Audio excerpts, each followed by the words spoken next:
Okay, so let's get to the meat of today's episode before we move into the seasonal awards. The meat of today's episode is Kubo as good as Oda? Now, earlier in the chat, before we got the show started, there was a lot of back and forth. I heard some very good points as to why we should not include Kubo in Oda-like conversations or Torimiya type conversations. And I just want to say the first thing here. I am not looking to knock down Torimiya. I'm not looking to knock down Oda to boost up Kubo. I am just saying that when we're talking about big three, we're talking about goated writers. In the same breath, we're talking about Toriyama. In the same breath that we're talking about Oda, we should be putting Kubo right there. I think most people can agree the big three is DBZ, right? Bleach, and One Piece. I personally would switch out One Piece with Naruto. I know people switch out Bleach with Naruto. I know people would do a lot of things differently, but I am not here to knock down any of that.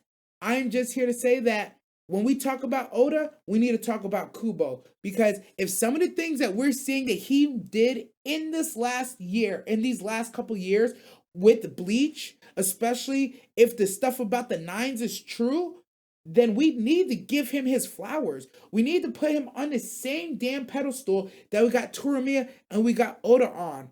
Not even, and we don't have to put him on the same level pedestal. We could put them like one notch. We could put Kubo one notch below Torimiya and Oda. Because I'm gonna show you something, and I'm just saying, if this is true, then it just needs to be talked about more. It needs to be talked about more. What I'm gonna say is this. Bleach's return was not a coincidence. This is 2 years ago under the Reddit r/Beach discussion. The last episode of Bleach aired in 2012. Bleach's return was in 2021. 2012 minus 2012. 2021 minus 12 is 9 years. It was said that in the manga, it took 9 years from Yabawa to regain his power. This can't be a coincidence. It was planned. If we're talking about long-term planning to this level, come on, man. That is fantastic writing. That is fantastic writing. And then let's take it one step further. Let's go ahead and take it one step further, right? The next step we're taking, because in the Almighty episode, it is alleged, again, I have the screenshot here. If you're on Spotify, hopefully you can watch it. You should open up right now. If you're on Spotify, go check it out on YouTube. When Yahweh says the Almighty, exactly 9 minutes are passed from the moment the episode started. The way everything is connected to number 9, Kubo is literally cooking. The episode starts at 1:48. At 10:48, he says, I see Almighty, and activates his power. And now to build on that even further, we're going to take one more step. One more damn step. In the most recent episode,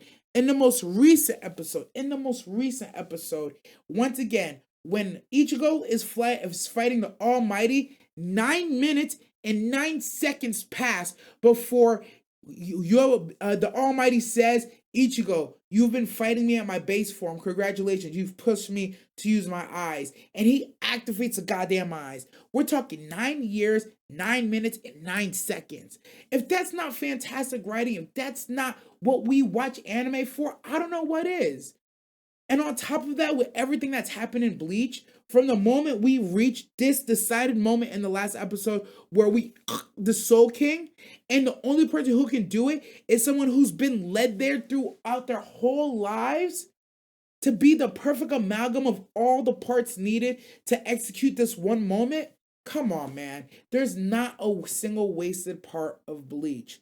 From Ichigo getting his Soul Reaper powers, to realizing that he's part Hollow, which was well written there, to realizing that he is part Quincy, to realizing that he is part X, Y, Z, and the other, and he's also human.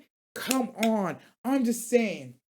Yes, y'all shit on the Fullbringer arc. I happen to enjoy the Fullbringer arc. The Bount arc, I didn't watch it. Everybody agrees it was whack. but everything in Bleach has been building on itself. When a writer is able to have no wasted time, to be able to pull things together cohesively, stuff that you might have thought was an ass pull, but it's not an ass pull, it's literally right in front of your face. Oh my God. The fact that he's part Hollow was in our faces. The fact that he's part Quincy was right in our faces. The reveals were like, holy shit. I'm just saying, why are we not talking about Kubo the way we talk about Oda, bro? Tell me why. I want to know. Anybody, listen, any call-ins want to talk about it? Tell me now. If you're listening to this on Spotify or YouTube, comment down below. What is the issue with people not wanting to put Kubo in the same conversations as Toriyama and Oda? I feel like it's well-deserved based off not only the Bleach manga, but also the anime itself. Yes, the anime is not completed yet, but I have full faith with Kubo being back into the picture in the driver's seat. He is pushing us in the right direction. He is pushing us in the right direction. Bro, making me finally want to watch Bleach. I'm here. Got wire on Bleach right now? Hell yeah. I could write a dissertation on symbolism of Bleach. Oh my God. Easily. Absolutely. Can you send for Insect Hashira because you're blinded by the Queen Missouri? Wait, what's going on? Bleach was left for dead when it went on anime hiatus? Stop. You forgot all that modern shonen motherfuckers cite Kubo's inspiration? That is new information to me. But if all the new gen writers are citing Kubo as their source of inspiration, again, he should be in the Oda talks. He should be in the Oda talks. Again, not to knock down Oda whatsoever. Not knocking him down. I'm just saying. A lot of people, a good portion of the population agreed that Bleach is part of the Mount Rushmore of anime. But nobody gives Kubo his flowers. I just want my man Kubo to get his flowers. Then you gotta read from the top. You get confused by responses. Demon Slayer mangaka, Black Clover mangaka, JJK mangaka, all inspired by Bleach. I fucking love it. I fucking love it.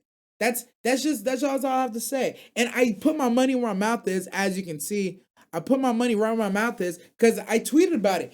If this dead ass, I need y'all to talk about Kubo the way y'all talk about Oda. And look, I got a little bit of support. I got 12 likes on it. I mean, I'm not saying, I went viral or nothing. Maybe viral in my world. But I'm just saying, Kubo should be in these conversations. And I feel like it's too often that we're not giving him his credit where it's due. We're just not. I hear Oda, Toriyama. All within right, all well deserved. But I just think Kubo should be up there too. Kubo should actually be up there too. Absolutely.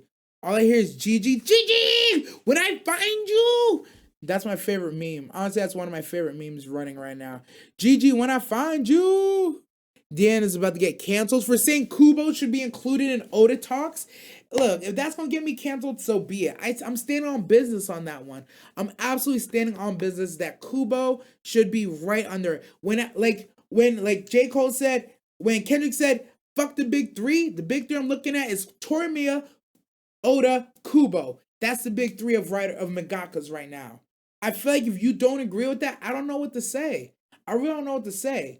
That's legitimately, if you don't agree that those are the best three mangakas out right now that got the game on lock, got the game in the chokehold, they taking them out, I don't know what you want me to say, bro. I don't know what you want to say. DBZ is a shonen godfather. I agree. Do you mean Toriyama? Toriyama? Am I saying it wrong? Toriyama? I'm terrible with names. Everybody who knows me knows that. But all right, we're moving into the last part of today's episode, the weekly awards.